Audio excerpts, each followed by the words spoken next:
Good Monday morning to you. This is Talk of the Town on WDBX FM Carbondale. I'm Amy Fox, your host for the day, and I am joined by Diana Sussman from the Carbondale Public Library. Thanks so much for joining me this morning. Thank you for having me. And this is a very busy time throughout the community, and the library is no exception. You have the 11 Days of Peace getting ready to officially kick off this week. Yeah, it's the 11 Days for Peace just kicked off on September 21st, which is the International Day for Peace, and it goes through October 1st, so it's 11 days.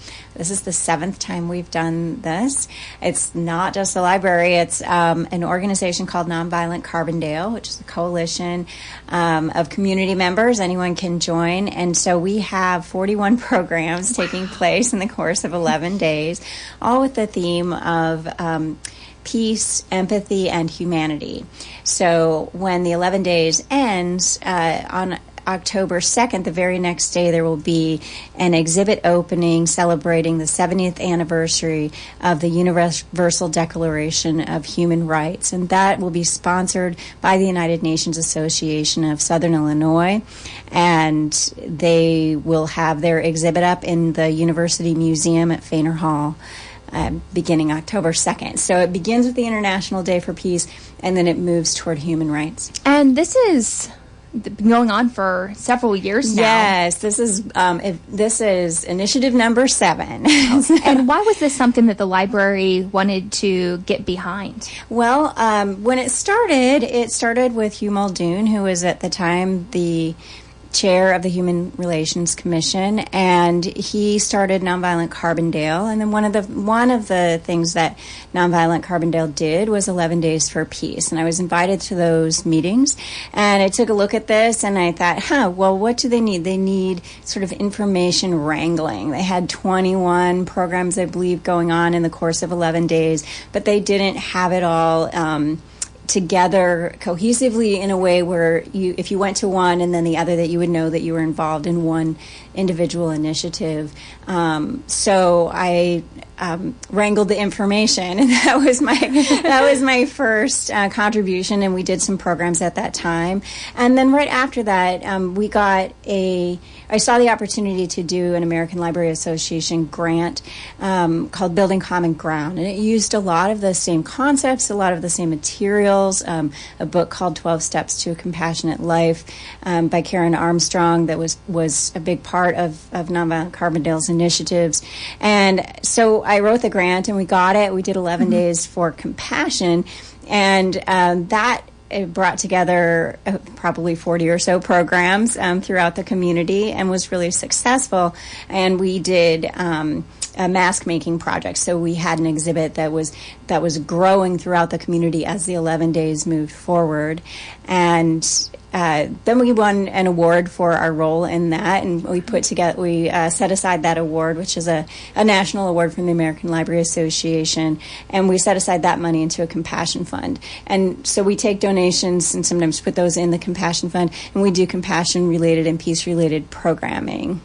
Wow, it's amazing something that started so small has gotten this big. And what's it like to see all of these community partners jump on board and implement all of these programs? Oh, it's amazing. It's amazing how ready people are to explore these issues. And it also points to the fact that I think that Carbondale citizens and residents and Southern Illinoisans look at these issues perpetually. It's very natural for the organizations that put on programs about empathy and peace and compassion to do that, because they explore those issues all the time. So I think we do a lot in Carbondale to promote positive interactions with one another and opportunities to walk in another person's shoes. And that's a natural fit for the library as well.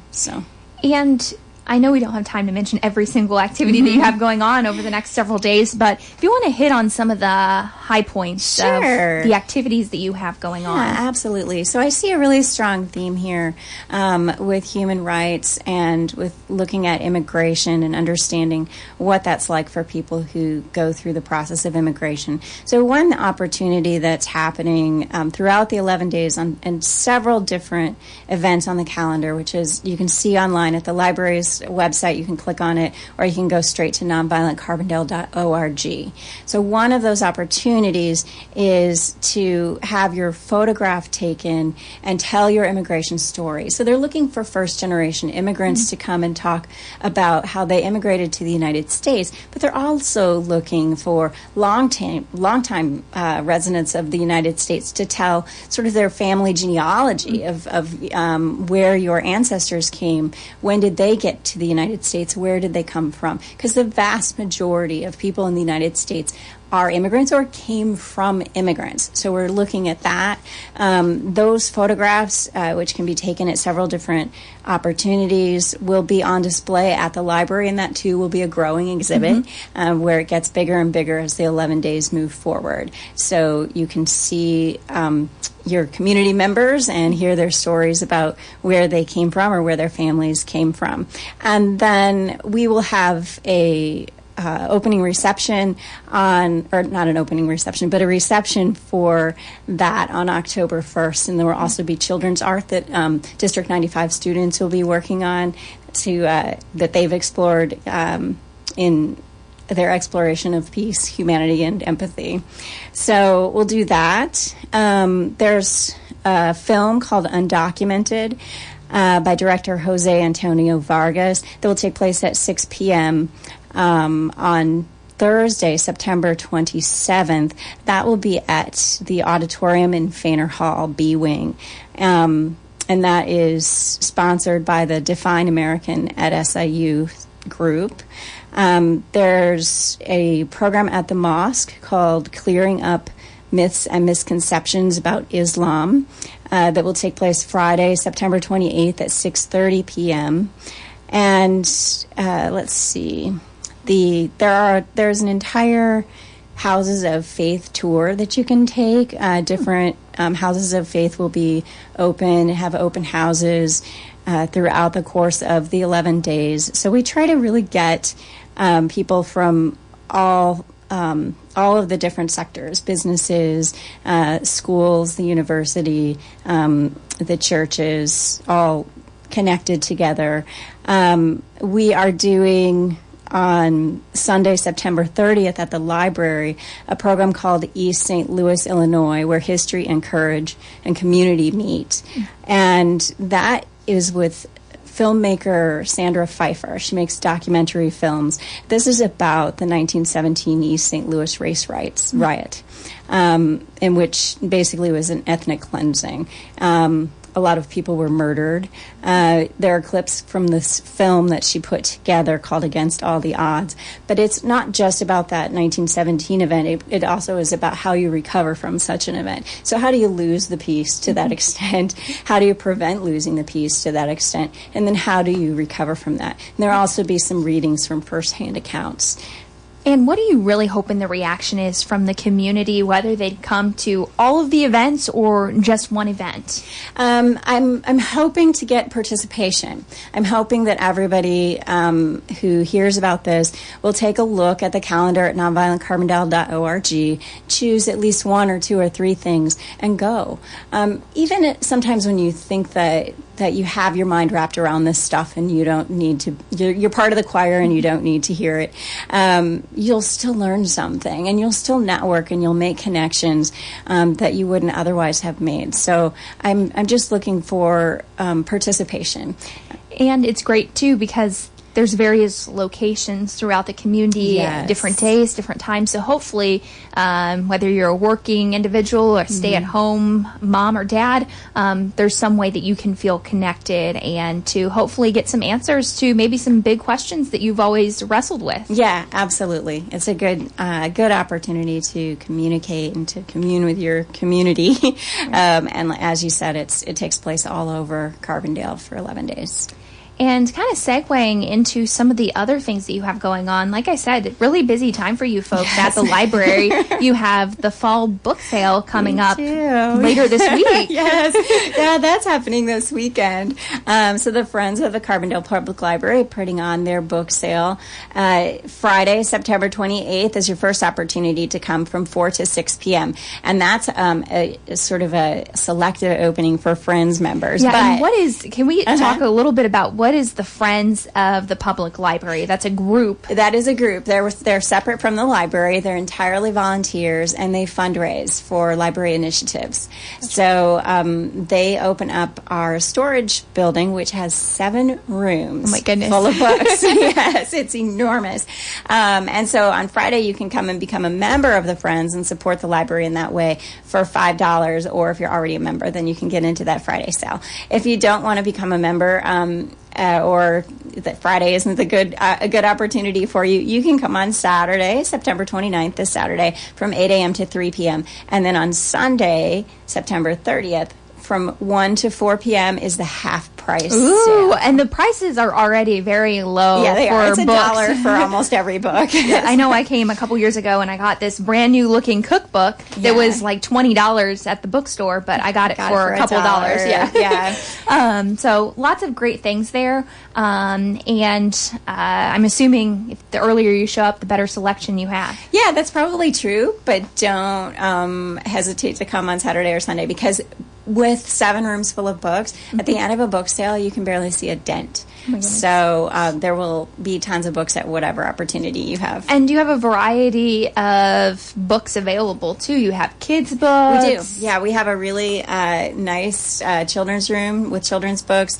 We are the only library around that can really take donations year-round, because we do have that annex building, and so we end up with entire estates full of books. So we also have a specialty priced area that will have like some old obelisk yearbooks from SIU and some really neat historical things of historical value and that kind of stuff. And then we just have older books if you just like to see, decorate your home with antique books too. We have those for $1 as well. But every subject under the sun, nonfiction, fiction, there are lots of bestsellers. There's an entire room full of mysteries.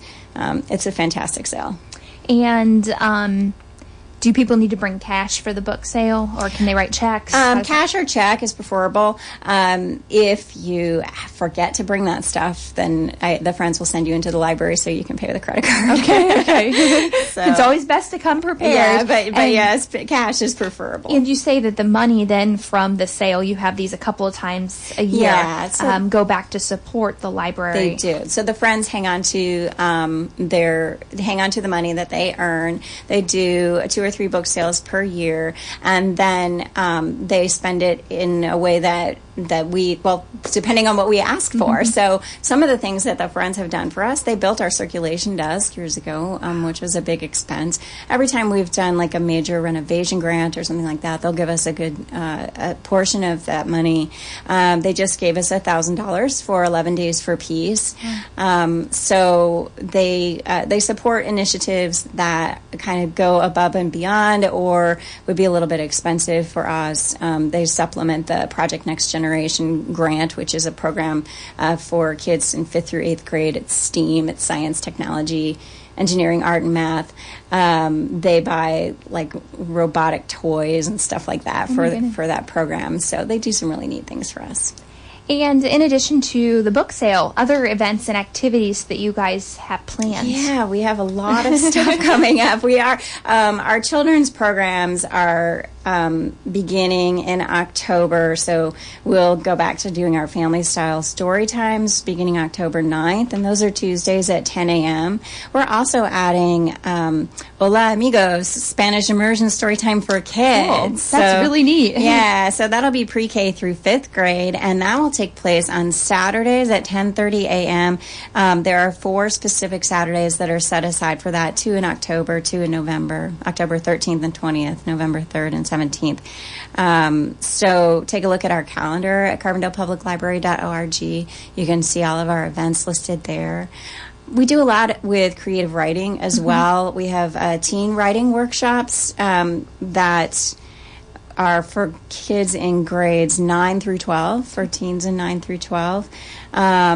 And that'll take place from 4 to 5:30 on Thursdays, beginning now and going through November 15th. And if you haven't been before, it's okay. You can still come. Right. And we have, those are taught by master's degree students from SIU. What a great partnership. Yeah, it's fantastic. And we have lots of programs for adults that are creative writing programs as well. So to come and take a look at our calendar. So there's something for all ages, whether you're a little kid or an adult. Yes. You can find it at the Carbondale Public Library. Yeah, absolutely. All right. And Diana, one more time on your website so people can access schedules, events. So the library's website is carbondalepubliclibrary.org. Great. We try to cover as much as we could in the 15 minutes we had. Yeah. But thank you so much for coming in today. Yeah, thanks. And we're going to take a short break and be right back with you.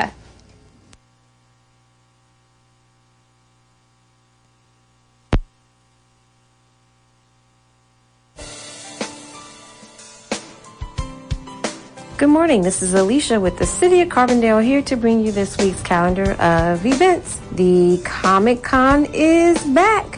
Southern Illinois University will be hosting the Saluki Comic-Con in conjunction with Saluki Family Weekend from September 29th through the 30th for the second year in a row.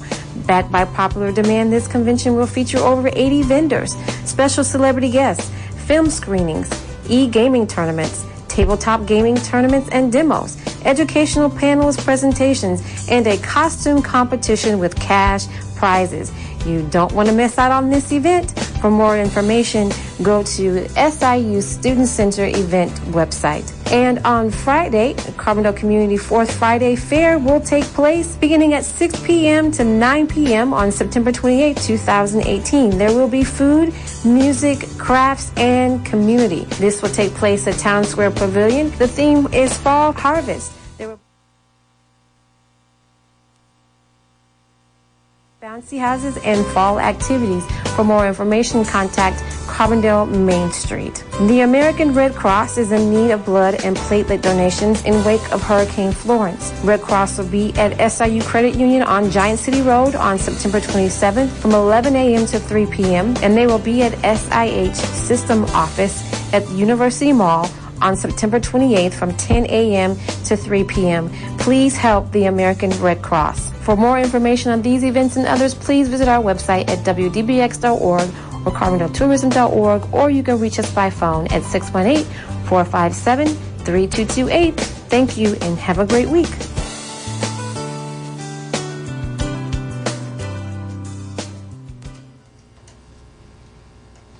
Good Monday morning to you. It is 10:17 a.m. on your Monday.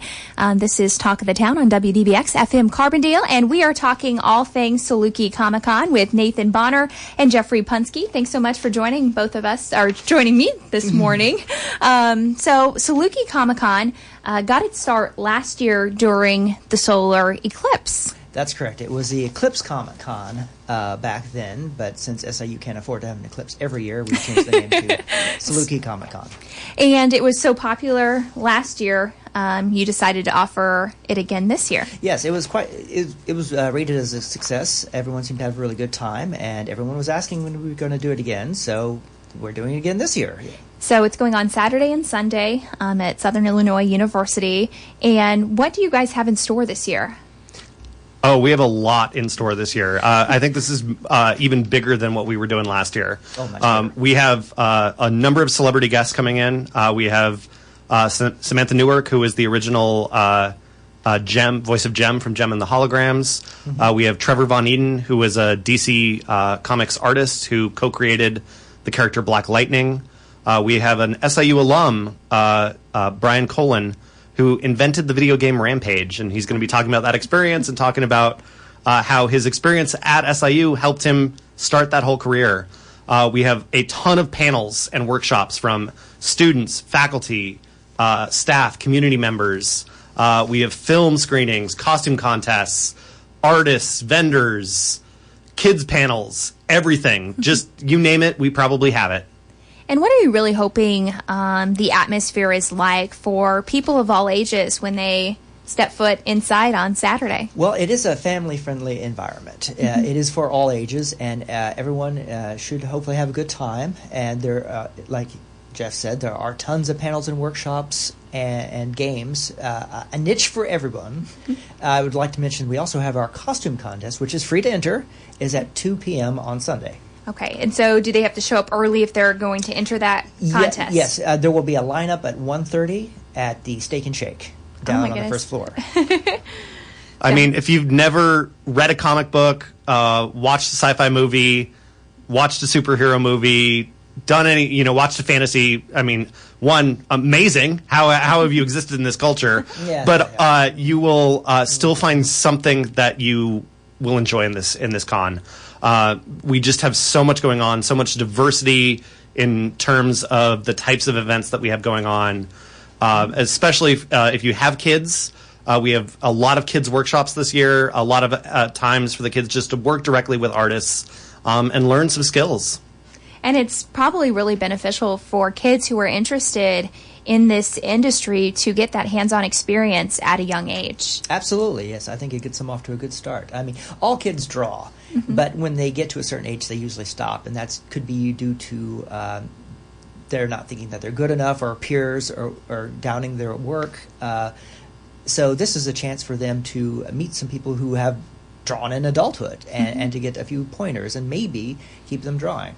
And it's also nice, it's kind of your one-stop shop as well. You don't have to go to every location, or you don't have to go out of town. This is in your own backyard, your own community, and you can see and explore a multitude of things. Oh, absolutely, yes. The Student Center is really a really good place to have an event like this because we have such a large range of facilities, including dining options, which will be open. Most cons don't have food. They have, like, food trucks. So we actually have real restaurants. So, yes, this is a good thing. So. And when you planned the first Comic-Con last year, I mean, did you ever dream that it was going to be something like this? You'd be offering it a second year in a row? Hoped, yes. It's kind of hard to think ahead a lot when you're in the midst of planning one of these. You're just wanting it to go off successfully, and the first one was done in the midst of all the eclipse stuff, so it was very hectic. So, but yes, hoped it would be successful, yes. And what really was the reaction from the first one that you did? It was generally positive, yes. We had a lot of positive reactions. Nearly all of our vendors asked, are you going to do it again? And a lot of them have come back, and we've picked up a lot of new artists and comics dealers and crafters, just a wide selection of people going to be there. Should also mention we're going to have the R2-D2 Builders group out of St. Louis, and the 501st Stormtrooper Legion will be there with their life-size Tauntaun. We're going to have the Southern Illinois Jedi, and a full-size TARDIS from Doctor Who. You did not miss a punch on any of this stuff. It sounds amazing. Oh, thank you. And is there a cost or an entry fee to get in? It is free for SIU students. We're also offering free entry to what we're calling future Salukis, so students that are in high school that are have applied or are showing that they're planning on applying to SIU. Otherwise, we have a 2-day pass available for $15. Family packs of 4 tickets; those are $40. Yes, and you can get in for 1 day for $10. And kids can also get in if for free if they participated in our art competition, which we're also doing for the first year. Yes. Great. And advanced ticket sales end Tuesday evening. Okay. But the 2-day and 1-day passes will be available at the door. Okay, and you can use any kind of payment, card, cash, check. Yes. Yeah. Okay. Yeah. Great. And when it's all said and done, what are you hoping people walk away with?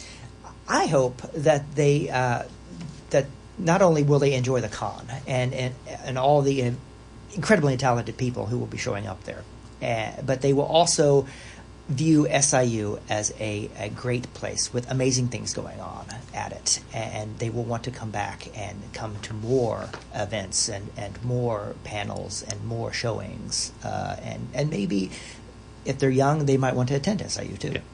To build on what Nathan's saying, I think this is just a great showcase of both SIU and the wider Southern Illinois community. We have artists, we have vendors, we have businesses coming in from all around Southern Illinois, even from Missouri, from Indiana, and so forth, from the region, But then we're also showcasing our faculty. We're doing and our students and the work that they've been doing and how this relates to these topics. And I think this is a really unique con because it's at this university. It's focusing on these academics, but also doing all these other activities.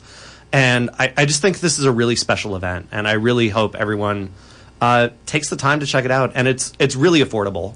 And you have a captive audience. It's family weekend on SIU's campus. That's correct, yes. So, he said, SIU students get in free. So, I mean, it is something that I think every Saluki should check out. And, everyone's schedule's a little busy, but you guys have been instrumental in the whole entire planning process, picking and choosing who's coming. And if you had to highlight just a few things that people should not miss, what would they be? Well, we're going to have a Voltron panel on Saturday. Okay. And there, of course, is a Magic the Gathering, if you're so inclined for your card games, Magic the Gathering tournament on Saturday as well.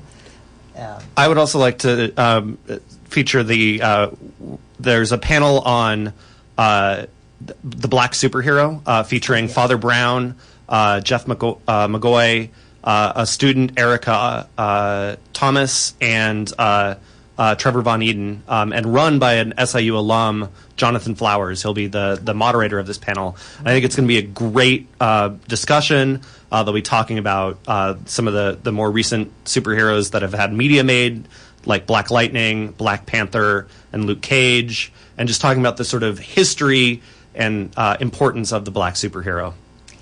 And if people would like to get more information, would like to see a complete schedule of events, is there a good website that they can go to? Yes, studentcenter.siu.edu. There's a Saluki Comic-Con link on that page that will take you to the site. Great. And people can show up day of. If they don't buy their tickets by tomorrow evening, don't let that be a reason to stop you from coming out and enjoying all of the festivities. Absolutely.